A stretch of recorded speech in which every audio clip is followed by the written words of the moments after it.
देवयानी, हम असुर हैं, अपने शत्रुओं को कभी क्षमा नहीं करते। और ये भी समझ लो कि देव और दानव आपस में कभी मिलकर नहीं रह सकते। ये कच्छ भी अपने पिता की भांति यहाँ पाखंड करने आया होगा, हमारे भोले भाले दैत्य गुरु को मूर्ख बनाने आया होगा। आश्चर्य, घोर आश्चर्य है मुझे कि दैत्य गुरु ने इसे पुनः जीवित क्यों किया। अब आपको अपने शिष्य के हत्यारों को खोजने की आवश्यकता नहीं पिताश्रेष्ठ, क्योंकि ये आपके सामने खड़े हैं। त्याग दें इन दुष्टों को जो आपको अपमानित करने पर तुले हैं। महासुर, कच्छ को अपना शिष्य बनाने से पूर्व हमने इससे वचन लिया था कि यह हमसे प्राप्त सिद्धियों द्वारा असुरों को हानि नहीं पहुंचाएगा, और यही आश्वासन मैं तुम्हें भी देता हूं। हमें न तो आपके किसी आश्वासन पर विश्वास है और न ही इन दुष्ट असुर शत्रुओं पर। चलो असुर वीरों। नारायण नारायण। दैत्य गुरु, नारद का प्रणाम स्वीकार करें।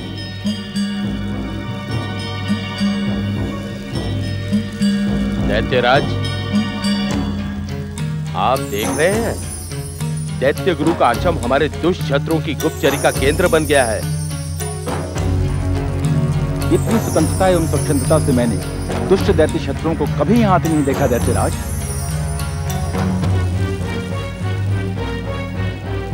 सब कुछ देखा, अब इस दुष्ट दैत्य शत्रु की अंतिम व्यवस्था मुझे ही करनी पड़ेगी।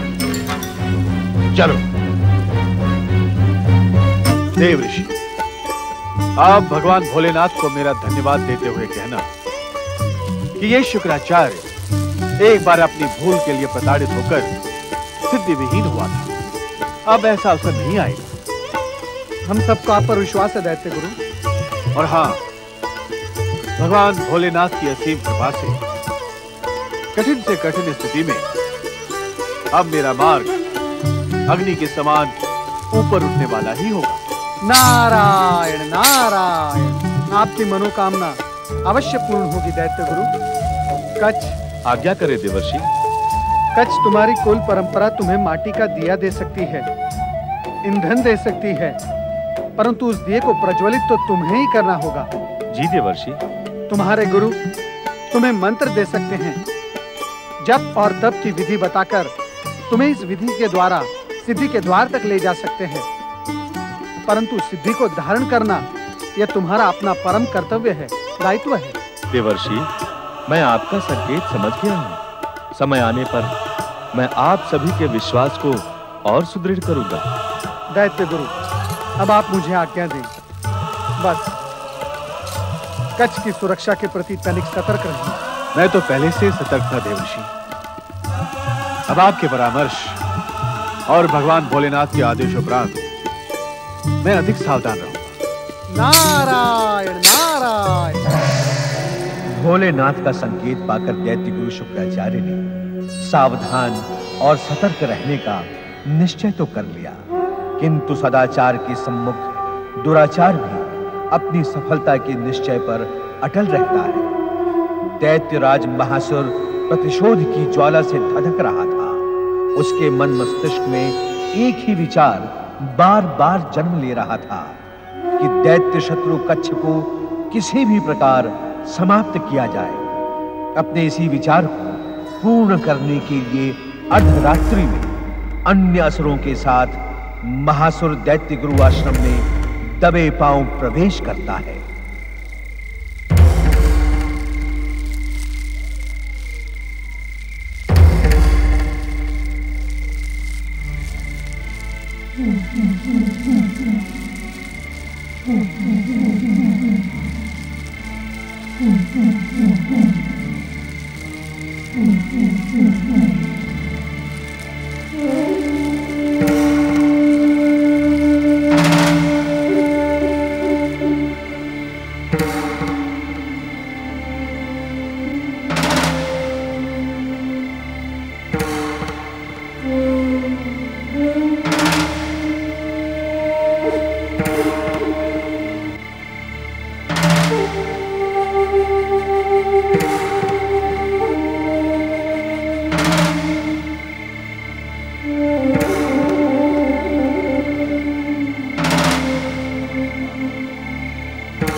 नहीं, पुत्रकाज, कहाँ हो पुत्रकाज?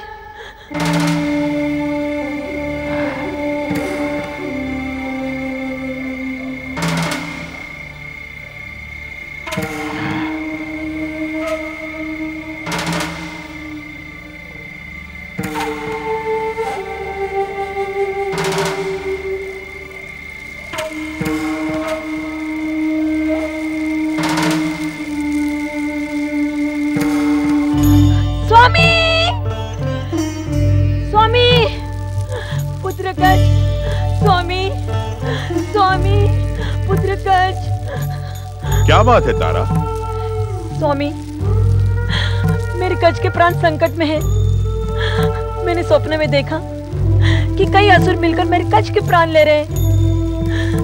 स्वप्न सदा सत्य पर आधारित नहीं होता तारा। हमारे मन की व्याकुलता ही स्वप्न का रूप धारण कर लेती है।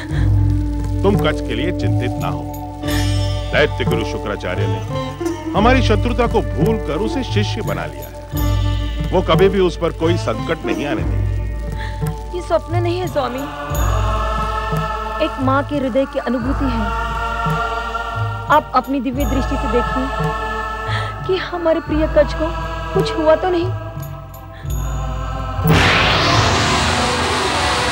ओम नमः शिवाय।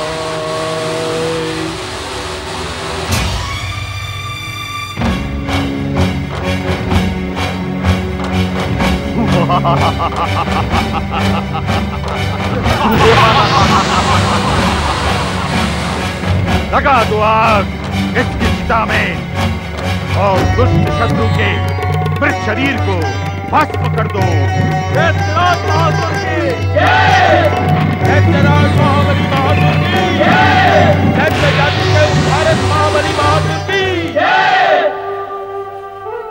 ओम नमः शिवाय। मेरे पुत्र कच को कुछ हुआ तो नहीं? वो सकुशल तो है ना? तारा, तुम्हारा पुत्र सच्चा शिव भक्त है। भगवान शिव की उस पर असीम अनुकंपा है। जो कुछ भी होगा वो शिव इच्छा से होगा। इसी में हम सबकी भलाई है। आपका विचलित स्वर कह रहा है कि निश्चित ही हमारे कच को कुछ हो गया है। तुम परम विदुषी हो तारा। एक स्वप्न को लेकर इतना उत्तेजित होना उचित नहीं है। ऐसी उत्तेजना तो साधारण मनुष्य दिखाते हैं। देखो तारा, यदि हमारे पुत्र कच को कुछ हो गया होता तो क्या मैं इतना प्रसन्न होता? नहीं,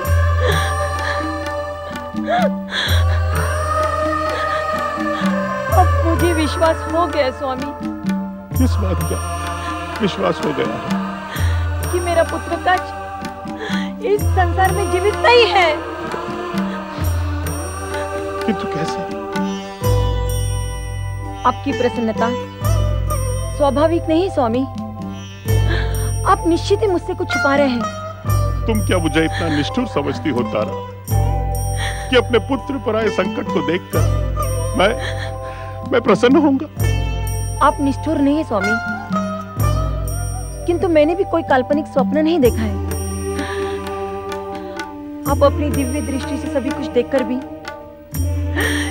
शिव पर विश्वास होने से सभी कुछ छिपा रहे हैं। क्योंकि आप जानते हैं, आप जैसे परम शिव भक्त का अहित हो ही नहीं सकता।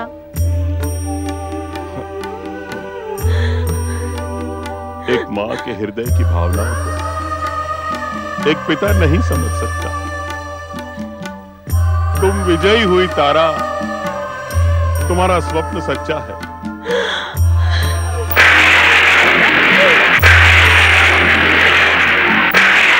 हमारा कच, किंतु भोलेनाथ पर विश्वास रखो, वो सबका भला सोचते हैं। ये बात बताने में आपने कितनी देर लगा दी स्वामी, कितनी देर लगा दी। अब शिक्रदा से चले। किंतु कहां? भोलेनाथ की आराधना कर उनसे अपने पुत्र के जीवन की भीख मांगने। तारा, अब विलंब न कीजिए स्वामी, वैसे ही बहुत देर हो गई है। इस स्थिति में शिव स्मरण के अतिरिक्त अन्य कोई उपाय नहीं है। तारा, ये आप क्या कर रहे हैं स्वामी? उठिए। पति और पत्नी तो बहुत छोटी बात है तारा। मैं तुम जैसी महान शिव भक्तिनी को प्रणाम कर अपना जीवन सफल बना रहा हूं। स्वामी, स्वामी उठिए। तारा, तारा, पुत्र की मृत्यु का कठोर समाचार सुनकर भी जो मां अपनी आस्थाओं पर कठोर विश्वास करे, उसके पुत्र को संसार का कोई भी संकट स्पर्श नहीं कर सकता। आओ। ओम नमः शिवाय, ओम नमः शिवाय। हे शिव शंकर, हे देवाधिदेव, हे भोलेनाथ, हमारे पुत्र कच की रक्षा करो, रक्षा करो।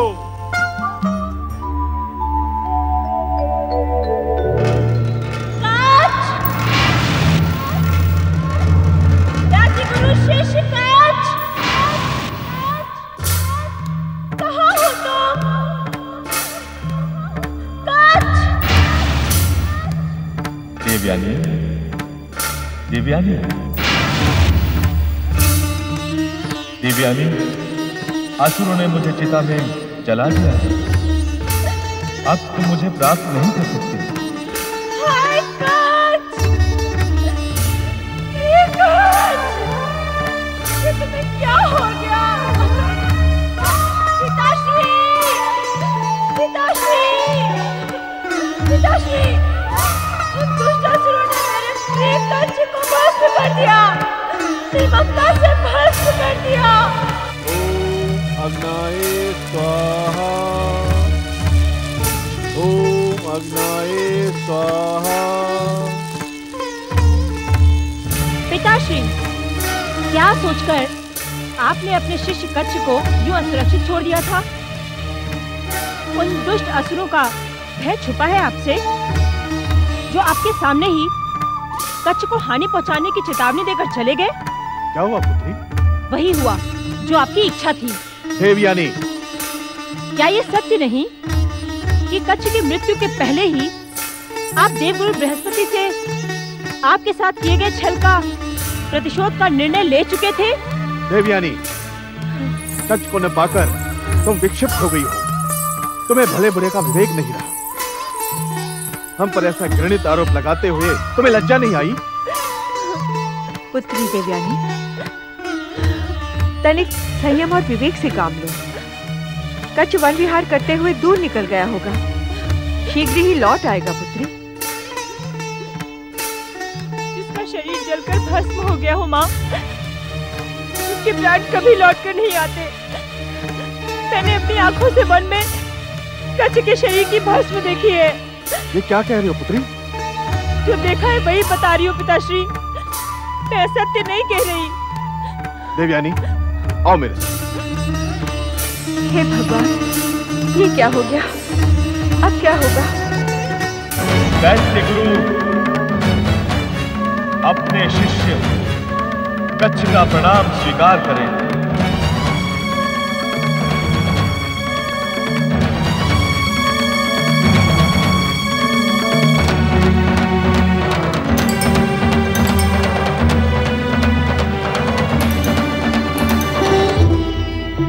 कच, प्रिय शिष्य कच, वो दुष्टों ने तुम्हें जलाकर भस्म कर दिया, जिससे हम अपनी मृत्यु संजीवनी विद्या का प्रयोग करके मैं पुनर्जीवित न कर सके। हे देवाधिदेव महादेव, हे शिव शंकर, अब हम क्या करें? भोलेनाथ, मुझे मार्ग दिखाए भोलेनाथ।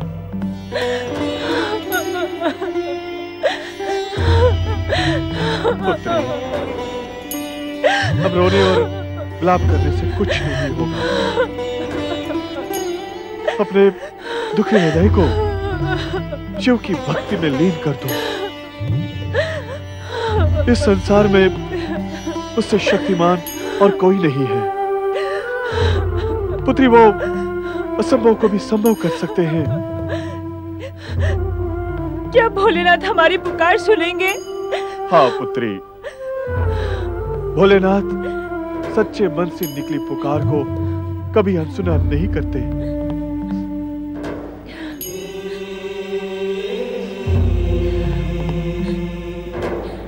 ओम नमः शिवाय।